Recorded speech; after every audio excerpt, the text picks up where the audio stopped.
정우택 국회 부의장의 돈봉투 수수 사건에 연루돼 선거법 위반으로 기소된 윤갑근 변호사가 대통령 변호를 위해 자기 재판 대신 헌법재판소에 출석했습니다.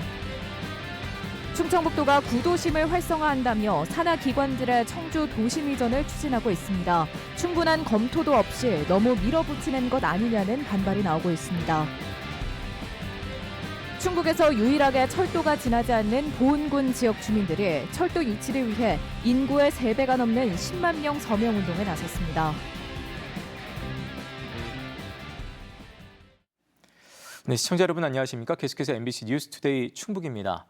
윤석열 대통령 변호인인 윤갑근 변호사가 자신의 선거법 위반 혐의 재판 출석 대신 헌법재판소에서 윤 대통령 변호에 나섰습니다. 윤갑근 변호사는 정우택 전 의원의 돈봉투 수수 사건에 연루돼 있죠. 한편 돈봉투 수수 보도가 가짜라며 기자들을 고소한 정우택 전 의원의 무고 혐의 재판도 본격적으로 시작됐습니다. 김은초 기자가 보도합니다. 헌정사상 처음으로 현직 대통령이 자신의 탄핵 심판에 출석했습니다. 윤 대통령 뒤로 나란히 앉은 변호인단 사이에 윤갑근 변호사의 모습도 보입니다. 윤 변호사는 청주지방법원에서 같은 시간 열린 자신의 공직선거법 위반 혐의 재판에 출석하는 대신 헌법재판소로 향했습니다. 앞서 법원에 자신의 재판 일정을 미뤄달라고 요청했는데 받아들여지진 않았습니다. 어떤 점 위주로 소명하실 건가요, 오늘? 그건 대통령께서 나와서 말씀하실 겁니다. 윤 변호사는 지난해 총선 당시 공천을 두고 국민의힘 내에서 경쟁했던 정우택 전 국회 부의장의 돈봉투 수수 사건에 연루돼 재판에 넘겨진 상태입니다. 정 전 부의장에게 돈봉투를 건네며 청탁을 해결해달라고 한 카페 사장이 자수하는 과정에서 정 전 부의장의 경쟁자였던 윤 변호사가 변호사비 대납을 약속했다는 혐의입니다. 수사 과정에서 카페 사장이 자신의 친구인 이필용 전 음성군수를 통해 윤 변호사에게 변호사비를 요구했고 이를 약속한 정황이 담긴 녹음 파일이 발견됐습니다. 검찰은 정 전 부의장의 공천 탈락을 목적으로 윤 변호사가 공직선거법으로 금지된 기부 행위를 약속한 것으로 보고 있습니다. 윤 변호사 측은 지난달 첫 재판에서 검찰의 공소 사실을 모두 부인하며 변호사비 대납을 약속한 사실이 없고 카페 사장에게 위로와 격려만 했을 뿐이라고 밝혔습니다. 아닌 건 아닌 거고 없는 건 없는 거고 뭐 구름이 거치면 해가 드러나지 않겠어요? 돈봉투 수수 의혹 보도가 가짜뉴스라며 MBC 충북과 충북인뉴스 기자를 고소했던 정우택 전 부의장의 무고 혐의에 대해서도 본격 재판이 시작됐습니다. 뇌물수수와 알선수재, 공직선거법과 정치자금법 위반 혐의로 재판을 받고 있었는데 무고 혐의까지 추가된 겁니다. 재판에 출석하는 정우택 전 부의장은 MBC하고는 얘기 안 한다고 말했습니다.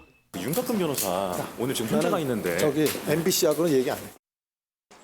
정 전 부의장과 윤 변호사에 대한 재판은 오는 3월 18일에 다시 열릴 예정인데 증인이 많고 사안이 복잡해 선고까지는 적지 않은 시간이 걸릴 것으로 보입니다. MBC 뉴스 김은초입니다. 충북 지역에 올겨울 들어 처음으로 초미세먼지주의보가 내려졌습니다. 초미세먼지주의보가 중북부 지역에 이어 충북 모든 시군으로 확대되면서 충청북도는 고농도 미세먼지 저감 조치에 들어갔습니다. 음성군 음성읍의 초미세먼지 농도가 한때 세제곱미터당 190 마이크로그램까지 치솟아 매우 나쁨 기준치인 75 마이크로그램보다 2.5배나 높았습니다. 충북보건환경연구원은 국외에서 유입된 미세먼지 때문에 오늘까지 대기질이 나쁠 것으로 내다봤습니다. 충청북도 산하기관들이 잇따라 청주 도심으로 이전을 추진하고 있습니다. 한 곳에 모인 행정타운의 효율성을 기대하는 한편 또 구도심 활성화에도 상승 효과를 낼 수 있다는 충청북도의 판단인데요. 한편으로는 건물 매입 과정에 잡음과 또 충분한 검토 없이 밀어붙인다는 지적도 나오고 있습니다. 이병선 기자의 보도입니다. 청주 원도심으로 옮겼거나 이전할 예정인 충청북도 산하 기관은 우선 세 곳입니다. 충북개발공사가 지난해 8월 옛 교직원 공제회 건물을 매입해 처음으로 독립청사를 마련했고 현재 가덕면에 있는 충북인재평생교육진흥원도 지난해 성안길 철당간 옆 상가를 매입한 뒤 올 상반기 이전을 앞두고 있습니다. 근접성이 좋아 교육 프로그램 운영에 용이하고 이달부터 라이즈, 지역대학 지원 업무도 맡게 돼 청사 확대가 시급하다는 이유입니다. 그런데 95억 원의 경매에 나와 1차 유찰된 이 건물을 충청북도가 94억 원에 매입한 것을 놓고 잡음이 일고 있습니다. 도가 먼저 우리가 사고 싶다라는 의사를 전달을 했고 그쪽에서 경매를 걷어들인 거죠. 제가 아무리 부족한 사람이라 할지라도 75억짜리 그런 건물을 95억에 사는 그런 도지사는 아니지 않겠습니까? 다른 기관 사무실을 임차해 쓰고 있는 충북신용보증재단도 도청 인근 상가를 매입해 신축 이전하는 방안을 추진하고 있습니다. 임차료를 절감할 수 있고 소상공인 단체, 은행 등 유관 기관을 한데 모아 서비스를 향상시킬 수 있다는 겁니다. 지상 8층 건물을 올리는데 3,400억이 소요될 전망인데 경기 침체와 긴축 재정 기조에 과연 적절한 것이냐는 논란이 나오고 있습니다. 야당 도의원들은 이 돈을 소상공인 지원에 쓰는 게 더 바람직하다고 주장하는 반면 신보 측은 대출 보증을 하는 게 본연의 업무라 청사 신축비와는 관련이 없다고 말합니다. 충청북도는 도청과 이들 산하기관이 근접거리에 집결하면 복합 행정타운을 이뤄 구도심 활성화에도 도움이 될 거라고 강조하고 있습니다. 하지만 이 밖에도 충북청소년종합진흥원, 충북학사, 충북연구원 등 다른 기관들도 앞다퉈 이전이 검토되는 것으로 알려지면서 논란은 이어지고 있습니다. 충분한 사전 검토와 의회 의견 수렴 등 공론화가 필요하다는 것입니다.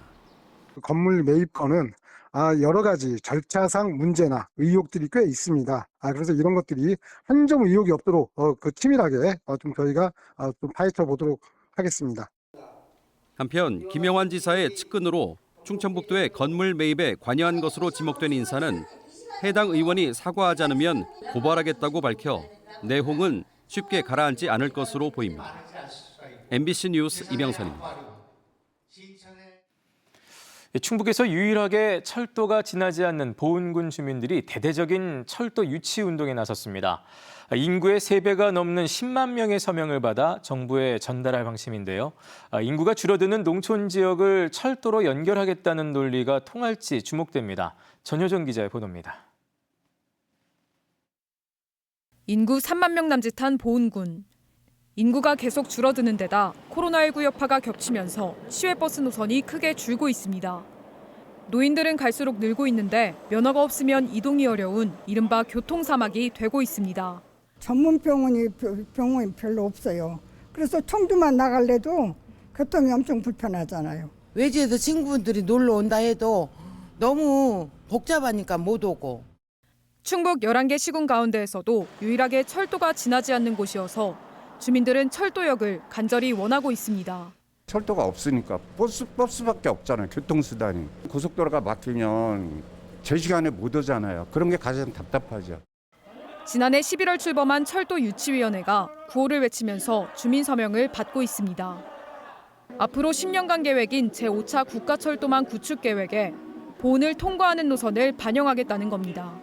현장 서명운동뿐 아니라 온라인 서명운동을 통해 21일까지 보은군 인구의 3분의 2 수준인 19,000여 명이 철도 유치 서명에 참여했습니다. 앞으로 보은군 인구보다 3배 이상 많은 10만 명의 서명을 받아 정부에 전달하는 게 목표입니다. 보은군 주민과 출향인, 전지훈련을 온 선수들과 설 연휴 귀성객까지 서명을 받고 있습니다. 소멸 위험 지역으로 이게 지정돼 있고 또 지역 경제 활성화라든지 국가 균형 발전 차원에서 반드시 우리 보은군의 철도 노선이 필요하다. 보은군이 요구하는 노선은 청주공항에서 보은을 지나 김천을 연결하는 노선과 청주공항에서 보은을 지나 포항을 향하는 2개 노선입니다. 충청북도는 이 가운데 청주공항 김천 노선에 주력하고 있습니다. 국가 균형 발전을 위해 인구 감소 지역을 연결하는 이 노선이 반드시 필요하다는 논리를 만들었습니다. 국토를 종축으로 최단거리로 연결할 수 있는 내륙철도 노선이 생기는 겁니다. 그거를 통해서 기존 경부선에서 소외됐던 지역들이 이제 새로운 성장 잠재력을 확보할 수 있다는. 하지만 노선 한 개를 만드는데 3조 원 안팎의 큰 비용이 드는 데다 전국 지자체가 건의한 노선만 100개에 달해 유치하는 게 쉽지 않다는 분석도 나옵니다. 국토교통부는 제5차 국가철도망 계획을 하반기에 고시할 예정이어서 지자체 간 경쟁은 더욱 치열해질 전망입니다. MBC 뉴스 전유정입니다. 청주국제공항 거점 항공사인 에어로케이가 청주 일본 나고야 정기 노선을 신규 취항합니다. 해당 노선은 오는 31일부터 일주일에 4차례 청주공항에서 오후 1시 40분에 출발해 나고야에서 돌아올 때는 오후 6시 25분에 도착합니다.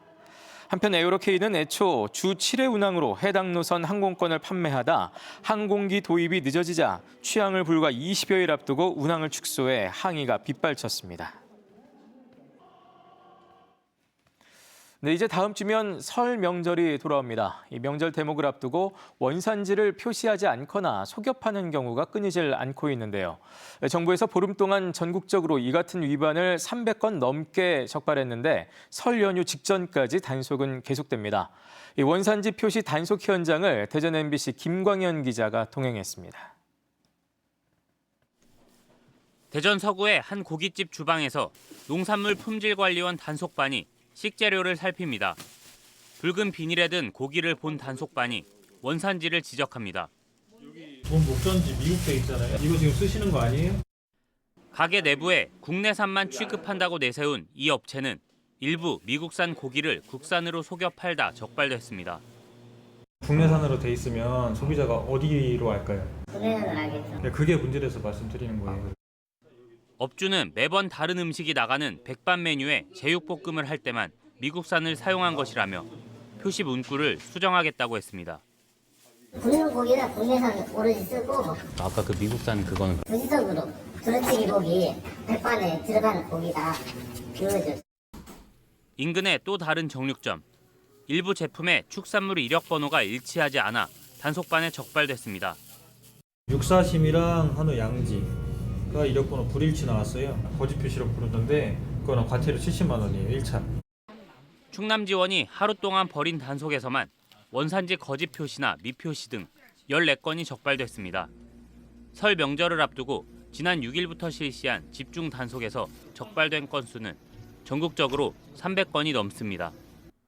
식당 같은 경우는 원산지 표시 실수로 하는 경우도 있지만 또 고의로 하시는 분도 있거든요. 그런 사례가 좀 있고, 그다음에 마트 같은 경우는 좀 수입산을 또 국산으로 표시하는 사례가 좀 종종 있습니다.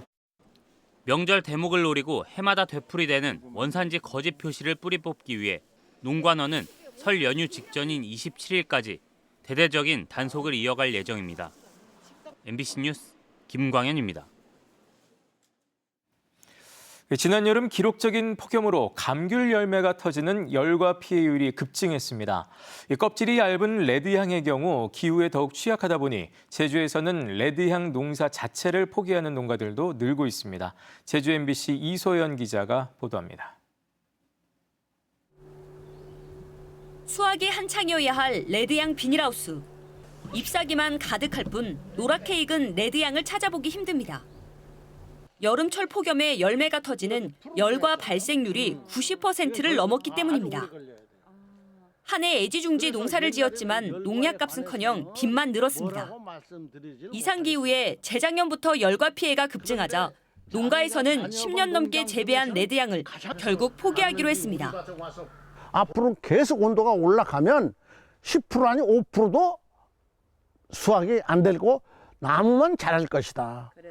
그래서 그런 것을 감안을 해가지고 과감하게 빨리 결정을 해서 지난해 제주의 평균 기온은 평년보다 1.7도 높은 17.8도로 1973년 기상 관측 이후 가장 더웠고 폭염과 열대야 일수도 역대 최고치를 경신했습니다. 밤낮 없이 이어진 역대급 폭염에 껍질이 얇은 레드향의 평균 열과율은 38.4%로 1년 새 12.7%포인트 높아졌습니다. 레드향에서 다른 품종으로 바꾸는 농가들이 늘면서 천혜향 등 대체 과수 묘목을 구하기도 어려운 실정입니다. 피해 보상을 받기도 막막합니다. 이상 고온에 따른 농작물 피해를 농업 재해에 포함시키는 내용이 담긴 농어업 재해 대책법 개정안이 국회를 통과했지만 정부가 거부권을 행사한 상황이기 때문입니다. 농작물 재해보험, 열과 재해보험을 해주어야 안정되게 농사들이 좀 보장돼야 농사를 짓지, 아니면은 정말 아주 어려운 기로에 서 있습니다. 레드양이. 지난해 재난지원금을 신청한 레드양 열과 피해 농가는 모두 3,500여 곳. 기후변화가 현실화되면서 농민들의 시름도 깊어지고 있습니다. MBC 뉴스 이소연입니다. 충청북도와 충북신용보증재단 그리고 NH농협은행 충북본부가 함께 소기업과 소상공인 금융지원에 나섭니다. NH농협은행이 30억 6천만 원을 출연하고 충북신용보증재단은 그 15배인 459억 원 규모로 소기업과 소상공인에게 신용보증을 지원하게 됩니다. 이번 특별 출연 협약 보증은 어제부터 시작됐으며 한도가 소진될 때까지 신청이 가능합니다. 충청북도는 자금난 해소를 위해 충북신용보증재단 보증 규모를 지난해 6,500억 원에서 올해 7,500억 원으로 늘릴 계획입니다.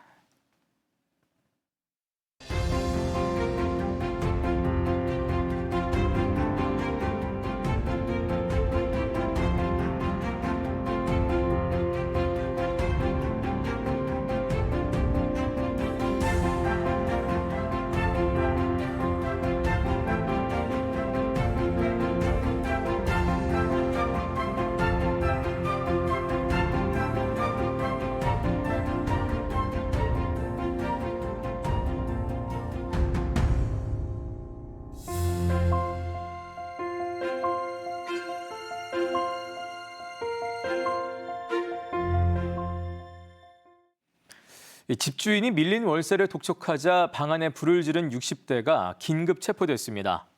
제천경찰서는 지난 20일 오후 자신이 새들어 살던 제천시 화산동의 주택에서 이불에 불을 붙인 60대 남성에 대해 방화 혐의로 구속영장을 신청했습니다. 불은 주택 40제곱미터를 태운 뒤 진화됐습니다.